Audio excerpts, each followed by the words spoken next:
Marian, me gustaría que nos contaras cómo afectan las emociones y los pensamientos al organismo. Y por otro lado, ¿qué nos sucede cuando nos preocupamos por algo constantemente? Bueno, yo creo, Melania, que esto es de los temas más apasionantes y probablemente de los que más me gusta hablar. Cuando yo estudié medicina, yo vengo de una familia de psiquiatras. Mi abuelo era psiquiatra, mi padre es psiquiatra, tengo una tía psiquiatra, un primo psiquiatra y tengo mi hermana es psicóloga. Es decir, vivo rodeado de personas que trabajan y estudian el mundo de la mente y del comportamiento. Pero me costaba, mientras yo estudiaba mis apuntes y mi carrera de medicina, ver que faltaba siempre el punto emocional a las enfermedades. Y yo creo que todos somos conscientes que estás nervioso y tienes taquicardias, tienes un examen y de repente pues tienes la tripa un poco más revuelta o de repente se te duerme el párpado. Es decir, hay síntomas físicos que tienen que ver con las emociones.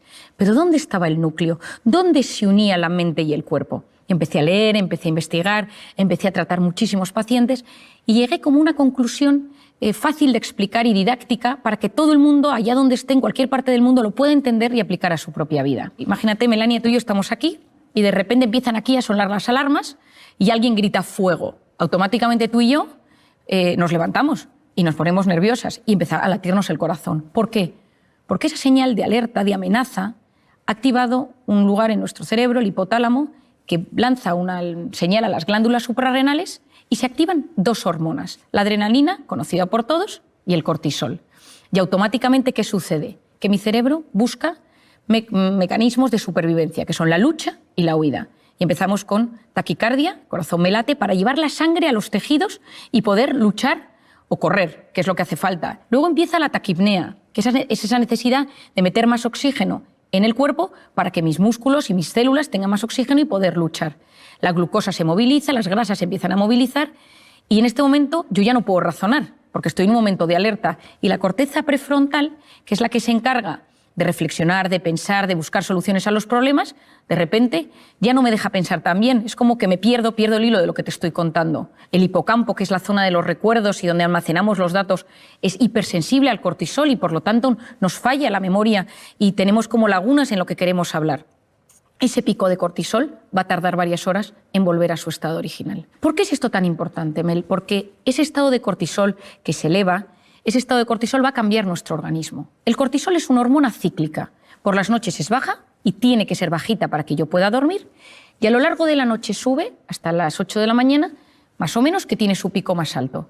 Y a las 8 de la mañana vuelve a bajar para hacer frente a los desafíos del día a día. Pero ¿qué pasa si vivo preocupado por algo constantemente? Aquí entra una de las ideas más importantes que te voy a transmitir hoy. Y es que mi mente y mi cuerpo no distinguen una amenaza real de una imaginaria. Ante algo físico real que me sucede, la alarma, que me atraquen por la calle, que me llamen para decirme que mi hijo está enfermo, que me digan que mi padre está ingresado, esa activación del cerebro por algo real se produce de forma muy similar si yo estoy sentado en mi trabajo, en mi casa, y empiezo a pensar, ¿y si mi hijo está en las drogas? ¿Y si no llego a fin de mes? ¿Y si me atracan por la calle? El 90% de las cosas que nos preocupan nunca jamás suceden. De hecho, es el 91,4%. Pero mi mente y mi cuerpo lo viven como si fuera real. Es decir, tanto lo que me sucede como lo que me preocupa tiene un impacto directo en mi mente. Y esto es clave. Porque si más del 90% de las cosas que nos preocupan no suceden, eso lo que va a significar es que yo voy a inducir en mi organismo un estado de alerta mantenido. Lo que yo denomino, de forma sencilla, una intoxicación de cortisol. Y empiezo a inducir a mi organismo a entrar en lo que denominamos el sistema nervioso simpático, que es ese estado de alerta donde se segrega cortisol. Y esa intoxicación de cortisol va a generar cambios a 3 niveles en mi organismo. A nivel físico, se me cae el pelo. ¿Por qué se me cae el pelo? Porque cuando uno está en un estado de alerta, en un estado de amenaza, es como si estuviéramos en las trincheras. Y entonces el organismo lo que busca es que los recursos del organismo se utilicen de la mejor manera posible. Entonces, si tú estás en guerra, si tú estás en una batalla, si te persiguen por la calle, pues el pelo no es un organismo primario para hacer frente a ese desafío. Y por lo tanto, de repente, empiezas a perder pelo. El cortisol inhibe la correcta recuperación del folículo piloso o de los fibroblastos en la piel y por lo tanto aparecen las temidas arrugas, las manchas, la piel cambia de color.